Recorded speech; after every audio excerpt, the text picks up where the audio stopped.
Hello everybody, it's Ken from Miniature Wargaming Warriors, and today I'm going to show you how to make a TZAANGOR. So how to build one from the sprues. So we're going to try and do a guy with double axes. So it's pretty straightforward. You just need 2 sprues. What you're going to need: a good pair of cutters, some plastic glue, hobby knife. These are very sharp, so be careful when you're using these. And yeah, that's it. And the kit, obviously. So I'm just going to start by cutting out some sprue.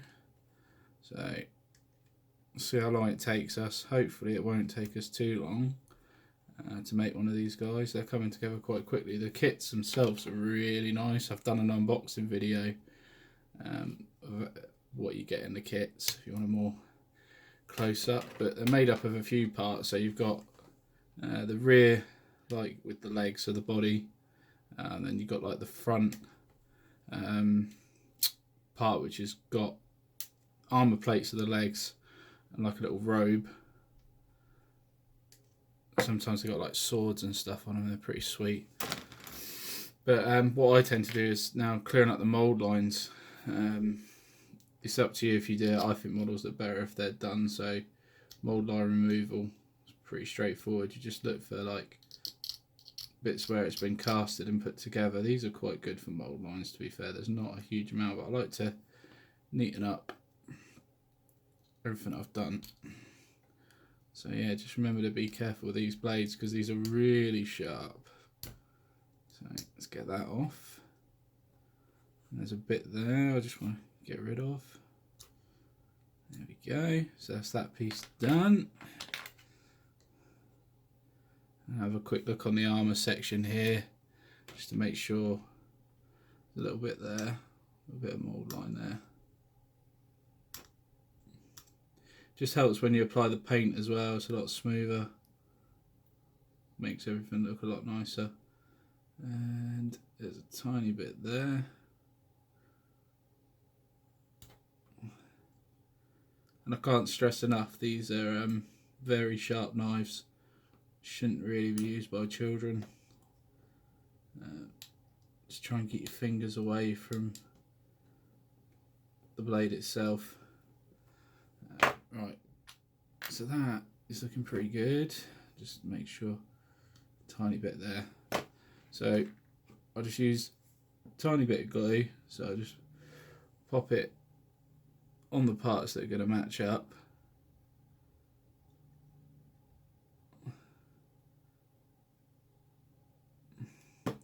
Like so, and then line it up. These Games Workshop kits are really good, so I'm putting a bit of pressure in there just to bond these together quite nicely. So that's bonded. Again, my cutters. So get them. Now, okay, so there's my cutters. So next thing is my weapon options, what I'm going to use. And I'm thinking these axes here, these dual axes, look really cool. So I want one of the guys to have those.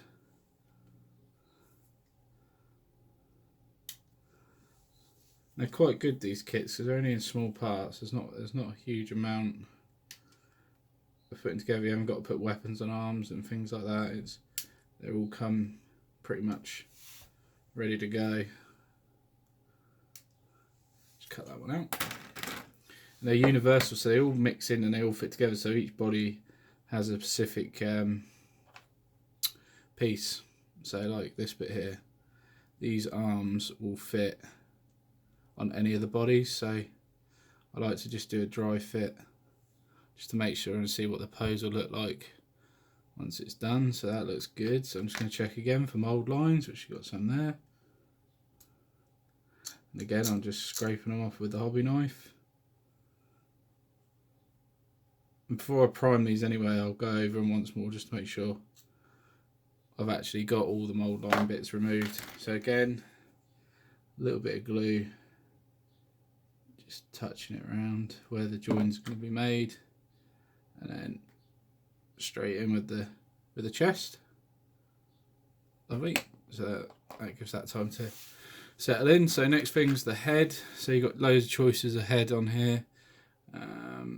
I'm going to go with that one there, I think. I don't think I've used that one. No, I've not used this head yet. So I'm going to try this one out. So the head comes in 3 parts. So you've got the actual head itself. Then you've got the piece behind the head, like a little mane. That's what I would call it. So you've got choices again. So you've got that one there, you've got the ones over here. I'm going to just go with this one.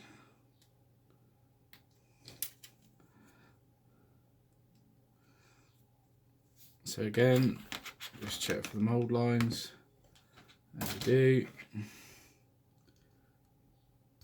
a piece there.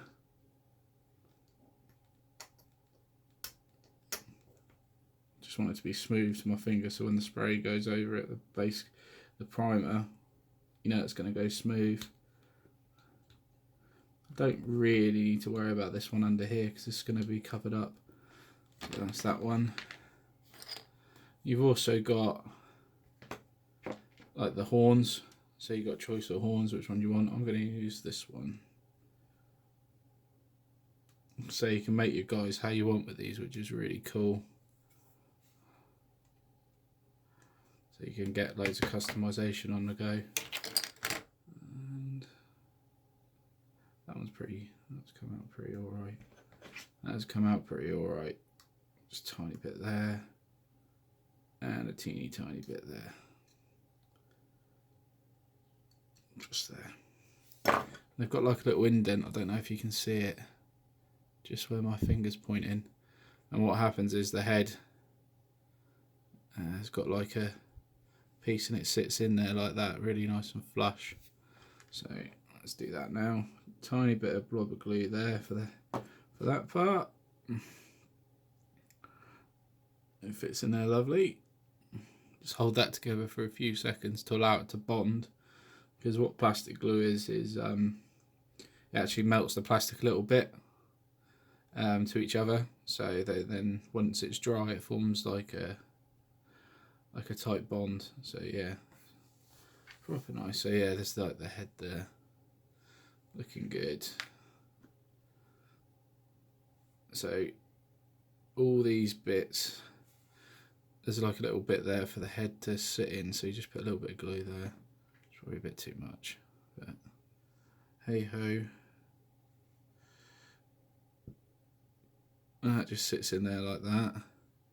So now that head's made, and then all that happens now. It's just on the top here, there's a little bit for the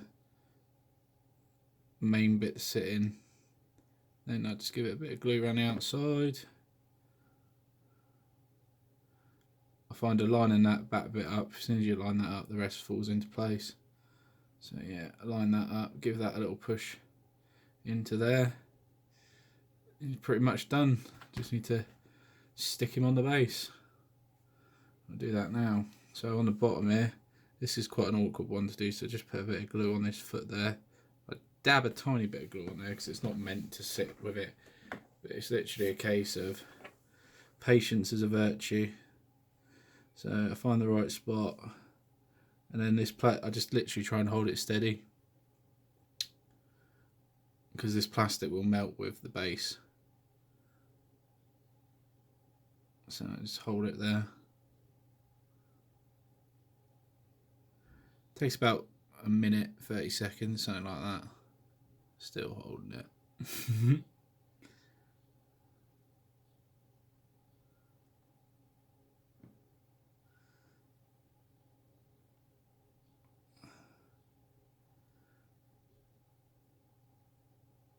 Does take a little bit of time, especially when you've got a 1 foot. Oh, there you go. So yeah, that's the guide done. He's ready to get primed now. But yeah, so that is how you make a TZAANGOR for either Age of Sigmar, or if you want to use it in the 40k. But there go my 1000 Suns. So wicked. I hope you've enjoyed. Speak to you again soon.